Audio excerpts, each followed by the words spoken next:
दोस्तों, राजनीतिक विज्ञान के 10 महत्वपूर्ण प्रश्न जो रीट के लिए बहुत ही अच्छे साबित होंगे, इसलिए हम 10 महत्वपूर्ण प्रश्नों की पढ़ते हैं।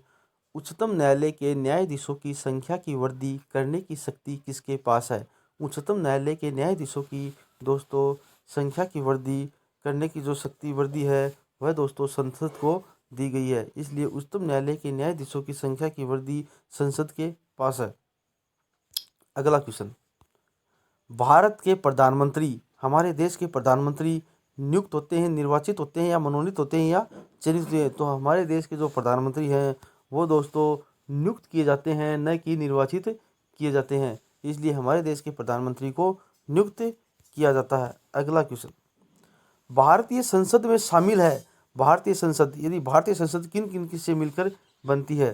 तो दोस्तों भारतीय संसद के अंदर लोकसभा भी शामिल होता है, राज्यसभा भी शामिल होता है और राष्ट्रपति भी शामिल होता है। इसलिए जो ये तीनों ही जो फोर्थ नंबर का आंसर है एकदम सही सटीक आंसर है, यानी कि भारतीय संसद में लोकसभा, राज्यसभा और राष्ट्रपति शामिल होते हैं। अगला क्वेश्चन, लोकसभा के लिए चुनाव में निर्वाचित होने के लिए व्यक्ति के न्यूनतम आयु सीमा है, यानी कि लोकसभा के चुनाव में निर्वाचित होने के लिए एक प्रत्याशी की न्यूनतम आयु सीमा कितनी निर्धारित की गई है? तो दोस्तों इसके लिए जो न्यूनतम आयु सीमा है वह 25 वर्ष है, यानी कि लोकसभा के चुनाव के लिए न्यूनतम आयु सीमा 25 वर्ष निर्धारित की गई है। अगला क्वेश्चन, भारत में राष्ट्रपति के चुनाव के लिए चुनाव मंडल के लिए सदस्य होते हैं। जो भारत में राष्ट्रपति के लिए चुनाव मंडल में सदस्य होते हैं, लोकसभा में चुने हुए सदस्य, राज्यसभा में चुने हुए सदस्य, राज्य विधानसभा में चुने हुए सदस्य, तो ये जो तीनों ही हैं वह हमारे राष्ट्रपति के लिए चुनाव में सदस्य होते हैं। तो ये तीनों ही आंसर एकदम सटीक आंसर हैं, यानी कि जो 3 नंबर ऑप्शन है वह एकदम सटीक आंसर है। यानी 1, 2 और 3, यानी राज्यसभा के सदस्य भी होते हैं, लोकसभा के सदस्य होते हैं और राज्य विधानसभा के सदस्य भी शामिल होते हैं। अगले क्वेश्चन, निम्न में से भारत के संविधान द्वारा प्रदत्त 6 मूल अधिकारों में से नहीं है। 6 मूल अधिकारों में से कौन सा अधिकार नहीं है? यानी कि विरोध का अधिकार हमारे मूल अधिकारों में नहीं है, समानता का अधिकार हमारे अधिकारों में है, शोषण के विरुद्ध अधिकार हमारे अधिकारों में है, धर्म के स्वतंत्रता का अधिकार हमारे मूल अधिकारों में, यानी कि जो नहीं है वो है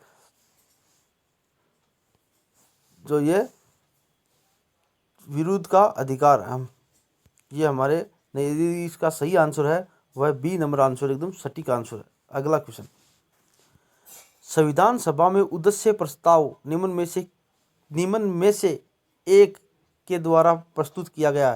जो उद्देश्य प्रस्ताव है संविधान सभा में वो किसके द्वारा प्रस्तुत किया गया? तो वो किया गया हमारे पंडित जवाहरलाल नेहरू के द्वारा उद्देश्य प्रस्ताव हमारे संविधान के अंदर शामिल किया गया था। अगला क्वेश्चन,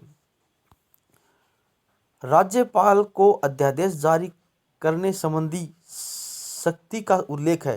जो राज्यपाल को अध्यादेश जारी करने की शक्ति का उल्लेख कौन से अनुच्छेद के अंदर की गई है? अनुच्छेद 223, अनुच्छेद 231, अनुच्छेद 321, अनुच्छेद 213, यानी कि अनुच्छेद 213 के अंदर राज्यपाल को राज्य अध्यादेश जारी करने संबंधी शक्ति का उल्लेख किया गया है। अगला क्वेश्चन, भारत में स्थानीय स्वशासन के जनक हैं।